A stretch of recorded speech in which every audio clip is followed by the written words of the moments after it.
Matapos isa publiko ni dating Senador Bam Aquino na siya ay tumiwalag na sa Partido Liberal at tatakbo nga raw muli sa susunod na halalan. Senyales na ba ito ng pagsanib puwersa ng Dilawan at Pulahan? Oh, ayan na. May namumuong bagong unit team. Unit team ng Dilaw tsaka Pula. Nako, tumiwalag na si Bam Aquino dyan sa Liberal Party. At maraming mga nagsabing baka kinahiya niya or ayaw na niya dyan sa Liberal Party kasi magbabalik siya sa Senado. Tatakbo siyang senador. Alam naman natin, yung Liberal Party, yung mga kandidato nila dyan, diretso sa inidoro, ilang eleksyon na.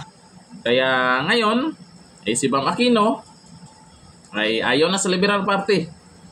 Magpapalit kulay na ba? Nako, merong unit team ah. Yan ang sinasabi ko sa inyo eh. Mabubuo pa rin ang unit team. Pero, hindi nakasama ang mga Duterte. Malabong maibalik yung dating unit team. At ito po ang mga katanungan po dyan.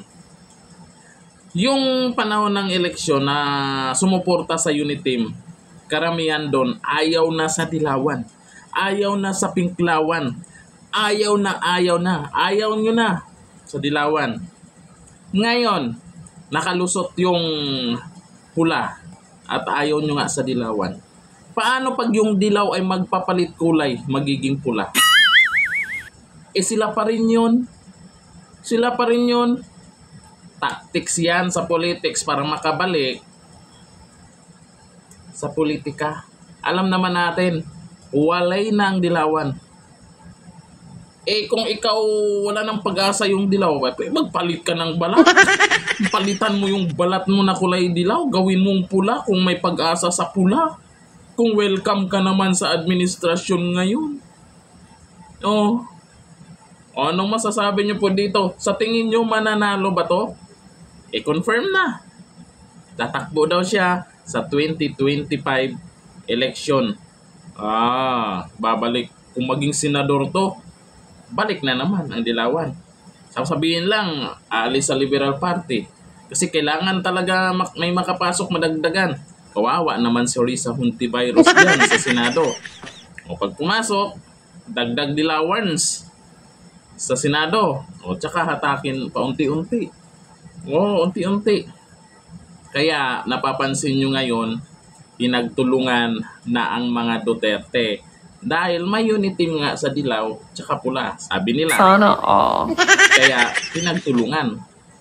Kung anong klaseng mga banat dito, si VP Sara nga tuloy-tuloy sa trabaho, pero tingnan nyo naman, mayroon pa rin mga binabato sa kanya. Di ba? Napapansin nyo? Ha? Alam naman natin yung mga Dilaw na yan, galit sa mga Duterte noon pa. Dahil sa mga Duterte, anyari sa kanila.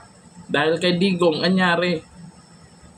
Nako, galing na yung strategy nila ngayon.